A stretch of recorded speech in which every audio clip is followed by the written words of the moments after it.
নিৰ্বাচনৰ প্ৰাক্ষণত ৰাজ্যত গঠন হৈছে ইটোৰ পিছত সিটোৰ ৰাজনৈতিক দল। এইবাৰ কোচ ৰাজবংশী জনগোষ্ঠীৰ আবেগ অনুভূতিক মূলধন হিচাপে লৈ নিৰ্বাচনত অৱতীৰ্ণ হোৱাৰ অংক কৰিছে নৱগঠিত কমতাপুৰ পিপলছ ফ্ৰণ্টে। মুষ্টিমেয় সমৰ্থক সদস্যক লৈ ৰাজনীতিত নমাৰ সিদ্ধান্ত দলটোৰ।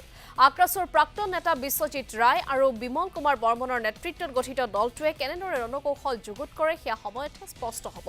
কোচ ৰাজবংশীসকলৰ জনজাতিকৰণ প্ৰসংগক লৈ বিজেপি কংগ্ৰেছক আক্ৰমণৰ লক্ষ্য কৰি লৈছে দলটোৰ নেতাদয়ে।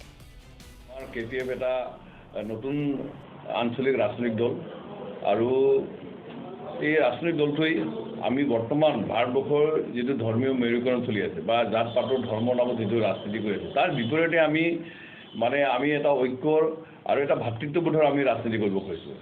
আপোনালোকে জানে যে আজি ভাৰতবৰ্ষৰ যিমান ৰাজনৈতিক দল আছে প্ৰত্যেকটো ৰাজনীতিয়ে বিভিন্ন সময়ত বিভিন্ন প্ৰতিশ্ৰুতি দিয়ে, কিন্তু তেওঁলোকে চৰকাৰ গঠন কৰাৰ পিছত তেওঁলোকে সেই প্ৰতিশ্ৰুতিবিলাক পালন নকৰে। তেওঁলোকে বিভিন্ন কথা কয়, কিন্তু সময়ত তেওঁলোকে ক্ষমতাকেন্দ্ৰিক যুঁজত তেওঁলোকে সেই আদৰ্শবিলাক লৈ যে আজি আমি সেই আদৰ্শবিহীন নহয়, এটা আমি প্ৰতিষ্ঠা কৰাৰ কাৰণে আমি কেপিএফৰ জন্ম হৈছে আৰু এই দলটোৰ জৰিয়তে বিশেষকৈ নামনি অসমৰ ইয়াত থকা আমাৰ ধৰ্মীয় সংখ্যালঘু হওক, আমাৰ কোচ ৰাজবংশী হওক, নাথ যোগী কলিতা আন যিবিলাক সম্প্ৰদায় আছে সকলোৱে যাতে আমি ঐক্যবদ্ধ হৈ আমি এই অঞ্চলটোক সামগ্ৰিকভাৱে আমি উন্নয়ন কৰি লৈ যাব পাৰোঁ, আগুৱাই যাব পাৰোঁ, তাৰ কাৰণে আমাৰ এই কেপিএফৰ আমাৰ লক্ষ্য আৰু উদ্দেশ্য। আপোনালোকে দেখিছে আজি অসমৰ বৰ্তমান বা কেন্দ্ৰ ৰাজ্যত শাসনাধিষ্ঠ যিটো দল তেওঁলোকে বিভিন্ন প্ৰতিশ্ৰুতি দিছিল। কোচ ৰাজবংশীৰ ল'ৰা ছোৱালীজনৰ জনজাতিকৰণৰ কথা ক'ল। বঙাইগাঁও জিলাৰ কাকৈ জিলাত আহি প্ৰধানমন্ত্ৰী ডাঙৰীয়াই ঘোষণা কৰিছিল যে কেন্দ্ৰত বিজেপি চৰকাৰে 6 জনগোষ্ঠীক জনজাতিকৰণ কৰিব। আমাৰ এই অঞ্চলৰ কমতাপুৰ ৰাজ্যৰ দাবীটোক তেওঁলোকে ৰাজনৈতিকভাৱে সমাধান কৰিব। আমি আগতেই কৈছোঁ যে কমতাপুৰ ৰাজ্যৰ দাবীটো অকল যে কোচ ৰাজবংশী এইটো নহয়, যে সকলো জাতি জনগোষ্ঠীৰ সামগ্ৰিক বিকাশ আৰু উন্নয়নৰ অস্তিত্ব ৰক্ষাৰ কাৰণে কমতাপুৰ আমাৰ প্ৰয়োজন আছে।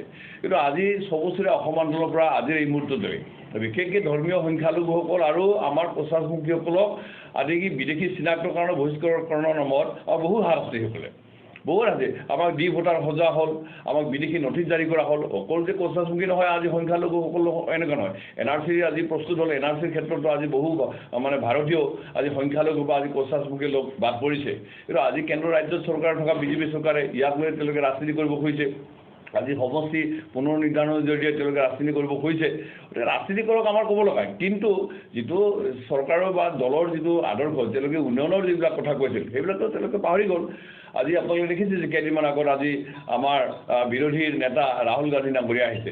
আজি তেওঁ একদম উজনিৰ পৰা আমাৰ ধুবুৰী হৈ তেওঁ পাৰ হৈ গ'ল। কিন্তু আমাৰ এই অঞ্চলৰ বিভিন্ন জাতি জনগোষ্ঠীৰ মানুহৰ প্ৰকৃত যিবিলাক সমস্যা সেই সমস্যাবিলাকৰ কথা নক'ল। তেওঁ কোচ ৰাজবংশীসকলৰ জনজাতিকৰণৰ বিষয়টো উত্থাপন নকৰিলে।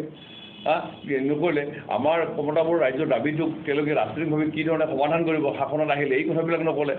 অকল পৰিৱৰ্তনৰ কামত পৰিৱৰ্তন হ'লেই যে তেওঁলোকক আমি আদৰি ল'ম বা তেওঁলোকক ভালে মহবংগ এইটো নহয়। মই ভাবোঁ যে এতিয়া প্ৰত্যেকটো ৰাজনৈতিক দলে টেঙা আম বিক্ৰী কৰিলে, প্ৰত্যেকটো ৰাজনৈতিক দলৰ প্ৰতিশ্ৰুতি অসমৰ ৰাইজে দেখিলে। অসমৰ অগপৰ পিছত কংগ্ৰেছৰ পিছত বিজেপি, এতিয়া অসমৰ বিকল্প বুলি ক'লে বিশেষকৈ নামনি অসমত আমাৰ কেপিএফ। যে সেইকাৰণে ভাবোঁ যে কেপিএফক অকল কোচ ৰাজবংশী এই অঞ্চলৰ বিভিন্ন জাতি জনগোষ্ঠীৰ মানুহসকলে আঁকোৱালি ল'বা উচিত, যোগদান কৰা উচিত। বিশেষকৈ আৰু আমাৰ যিবিলাক নতুন যুৱ প্ৰজন্ম সেই যুৱ প্ৰজন্মই কেপিএফত যোগদান কৰি আমি যাতে সকলোৱে এই অঞ্চলটোক সামগ্ৰিক বিকাশ আৰু